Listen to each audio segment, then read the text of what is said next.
That we are raising on a day when Pakistani hockey players have been sent back home. Sports and cultural ties, are they a casualty now of LOC tension? Mahesh Bhatt, let's be honest. You know, you are a great ambassador for Indo-PAK cultural ties, but at the end of the day, there are emotions out there. There is anger out there. How do you deal with anger and rage? You can't live in oblivious. You can't live oblivious of that. You've got to somehow deal with that. And do cultural artists and sports persons live in a romantic world at times? I don't think we can isolate ourselves from the current reality, and that's why I was intelligent enough to concede in the very beginning that there was a time when I deluded myself like Salman that we could perhaps usher in a new dawn wherein there would be everlasting peace. But no, we are at the mercy of the jihadis there who do brutal things which are reprehensible and which destroy everything which we have built brick by brick. I think what we need to do is encourage the moderate voices which are there in Pakistan, and there are many of them. But do you encourage the moderate voices by isolating them and cutting off ties, or do you encourage them by actually reaching out to them? That is what I think, Rajdeep, you have said. You said it. You see, in 2011, there was a small group of the Pakistani civil society, Senator Iqbal Haider and Karamat Ali Bhai. 442 fishermen were released by them, thanks to them, from Karachi. Now, this was without any help from the Pakistani government or the Indian government. So the civil society does play a role. Cinema or singing is not an end in itself. It's a means to reach out to that faction, which is a sizable faction in Pakistan, which is clamoring for peace. So when you make these kind of wild noises, you only play to the needs of the jihadi forces in Pakistan. And they start talking to each other, and we sit down in the corner and we are isolated and ridiculed, laughed and said, you are inconsequential. We may be dreamers, but don't we have a right to dream?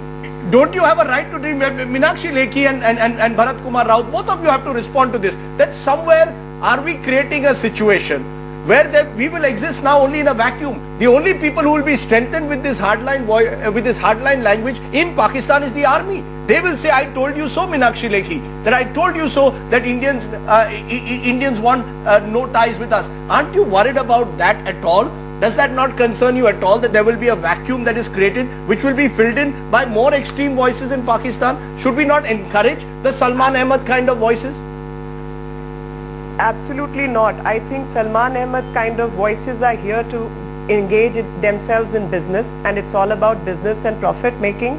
And this profit making, when starts pinching, and people like them who may be moderate in their approach start putting pressure on their governments, on their establishment to have a proper policy in place, that is the only way we will have to isolate Pakistan, and we have to corner Pakistan. You're saying isolate Pakistan. How many more? 1965, 71, go on. But I'm just, ma'am, Mr. Ketkar was talking about something about Kargil. I will go beyond Kargil. I will start from 1947 till Kargil. Ma'am, you have Kargil within 3 months. Your own government had an Agra summit. Let's be honest. You have to deal with neighbors. Your own Prime Minister Atal Bihari Vajpayee said you cannot change geography. You cannot change your neighbors. I have a very simple question.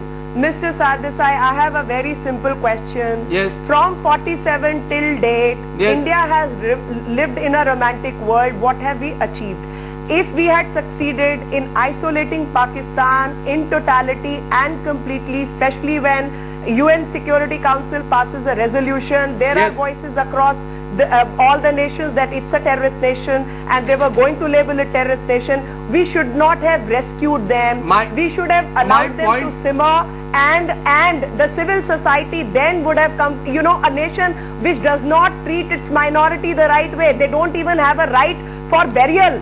They don't even have a right for cremation. Let Kumar Ketkar respond. From 9%, the population has reduced to 1%. Kumar Ketkar respond. No, you made, ma'am, just a minute.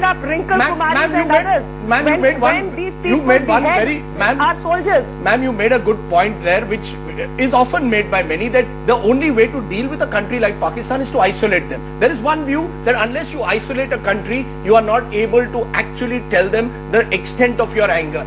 It's not enough to have Jhappiya and Papiya. You have to target them in business terms. Who isolates any country? India isolating Pakistan or the world isolating Pakistan? India arguing against Pakistan all over the world and isolating Pakistan globally like South Africa was because of apartheid, or Pakistan keeping Pakistan away is not isolating Pakistan, it is only keeping Pakistan away. I think you are completely, and it is absurd to say that India has lived with 65 years of romanticism. It is absolutely absurd.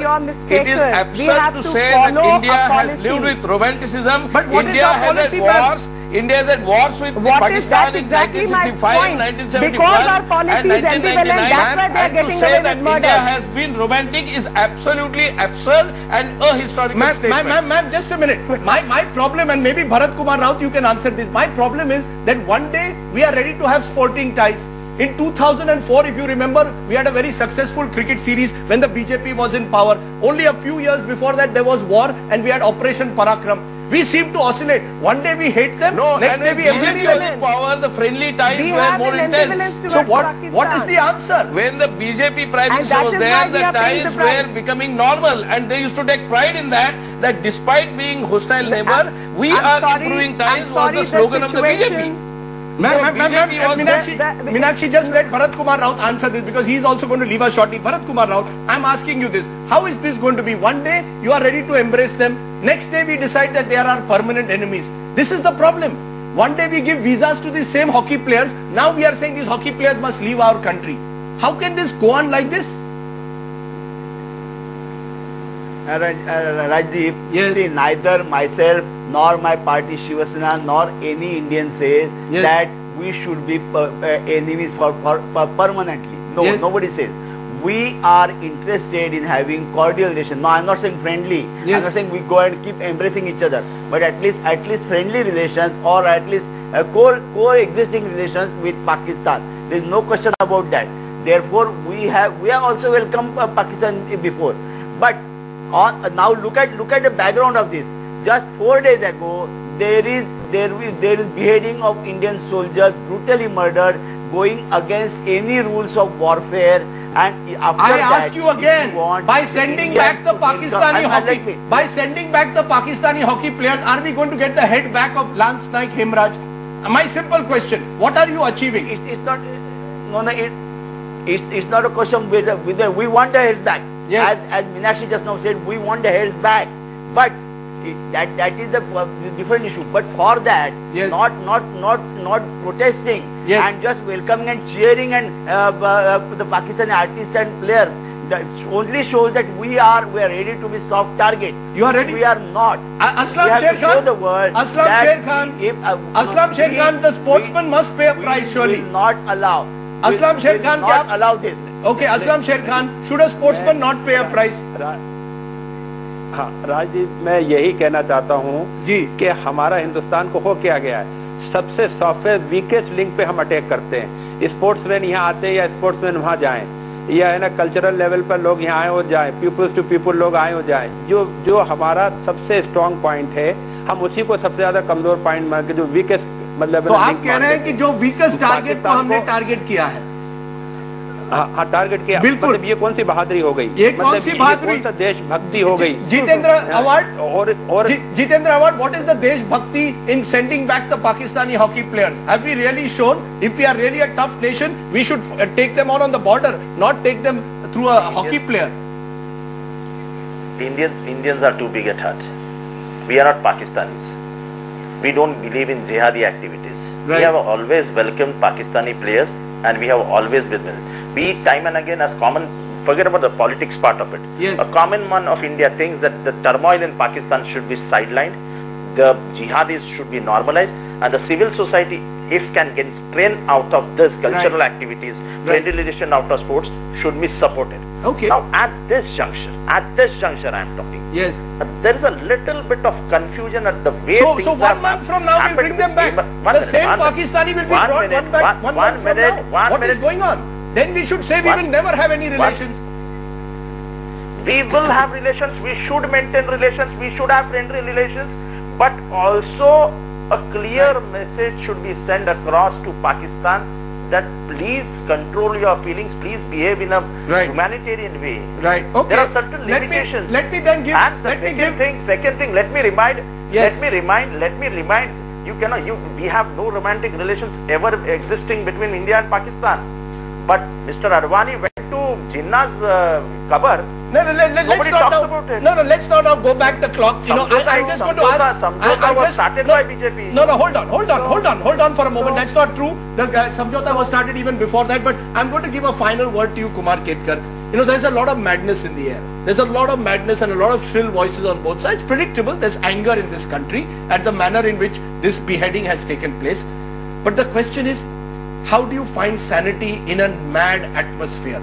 Is there a solution? And do you believe the solution is at one level, registering that anger with Pakistan by asking their sportsmen to leave this country and their singers to leave this country? I think that's only a minor way of protest. I think we should be first considering our own position. Are we depending on hatred as the basis of relationship or friendship as the basis of relationship?